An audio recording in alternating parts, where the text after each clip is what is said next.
थेट जाऊया, बावनकुळे बोलतायत. शेतकऱ्यांना मदत मिळावी याकरता प्रशासन सज्ज झालेलं आहे. यावर आम्ही काम करतो आहे. दिवाळीच्या सुट्ट्यांमध्येही महसूल यंत्रणा या कामात असतील, शेतकऱ्यांना मदत मिळेल यासाठी 100% आमची महसूल यंत्रणा या कामी असणार आहे. उद्याही मी एक व्हिडिओ कॉन्फरन्स तहसीलदार पण घेणार आहे आणि या माध्यमातून काही अडचणी आल्या सरकारकडनं त्या सोडवू, पण आमचे तहसीलदारपर्यंत प्रशासनाचे अधिकारी जी मदत मान्य झाली आहे ती मदत पोहोचवणार आहे. विजय वडेट्टीवार यांनी आरोप केलेला आहे की पणन व्यवस्थापक जे हटवलेले आहे एपीएफसीमधले, की पणन मंत्र्यांना कमावण्याची सोय व्हावी म्हणून हा निर्णय घेतल्याचं वडेट्टीवार म्हणाले. वडेट्टीवारला आता काही बोलावं लागतं म्हणून ते बोलतात.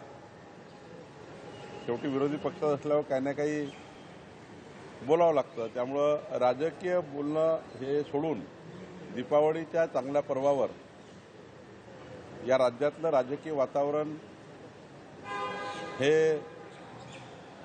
दिवसभर राजकारणाकरता खर्च न करता जे या ठिकाणी आज आपल्या राज्यावर परिस्थिती आहे, शेतकऱ्यांना मदत करणे, सर्व पक्षांनी एकत्र येऊन या ठिकाणी दीपावली ही आपली कमी खर्चात करून शेतकऱ्याच्या पाठीशी राज्य कसं उभं राहिलं पाहिजे याकरता काम करणे ही राज्याची प्रायोरिटी आहे. त्यामुळं आरोप प्रत्यारोपामध्ये किंवा पॉलिटिकल आरोपामध्ये किमान ही दीपावली न जाता आपण त्या ठिकाणी सर्व पक्ष मिळून शेतकऱ्यांकरता आणि या दीपावलीच्या माध्यमातून जो शेतकऱ्याच्या जीवनात उभवण्याकरता अत्यंत महत्त्वाचा काळ आहे त्या काळात आपण ही दीपावली साजरी करताना सर्वांनीच त्या ठिकाणी शेतकऱ्यांच्या पाठीशी उभं राहायचं आहे. त्यामुळे आरोप प्रत्यारोपात फार दिवस घालवायचे नाही. वडेट्टीवार यांनी एक आरोप असाही केला की जेव्हा पॅकेज जारी केला तेव्हा काढलेला GR आणि 10 ऑक्टोबरला काढलेला GR याच्यामध्ये अंतर आहे.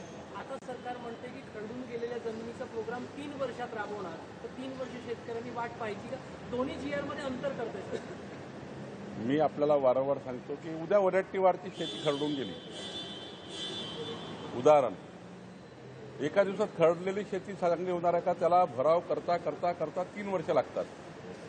हे टेक्निकल कारण आहे. हे काही सरकारचा काही अन्यायग्रस्त हा GR नाही आहे.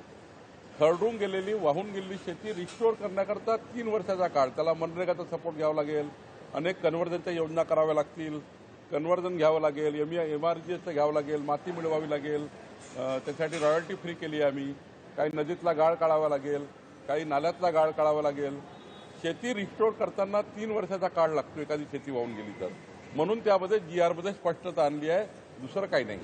गोपीचंद पडळकर यांनी म्हटलेलं की हिंदू तरुणांनी जिममध्ये जाऊ नये, जिममधले कोच अनेकदा मुस्लिम असतात आणि त्यामुळे लव जिहाद होतात. तर गोपीचंद पडळकरला एखादी घटना काही माहिती झाली असेल त्याच्या आधारावर ते बोलले असतील. काल वर्धा तायवाडे यांनी एक आकडेवारी दिली की फक्त 27 प्रमाणपत्र जे आहेत ते मान्य झालेले आहे 6 महिन्यामध्ये. त्याचा अर्थ असा निघतो की जो GR 2 सप्टेंबरचा काढला तो सरसकट प्रमाणपत्र देण्यासाठी. लोकशाही मराठी ऐका, पहा, जागरूक रहा.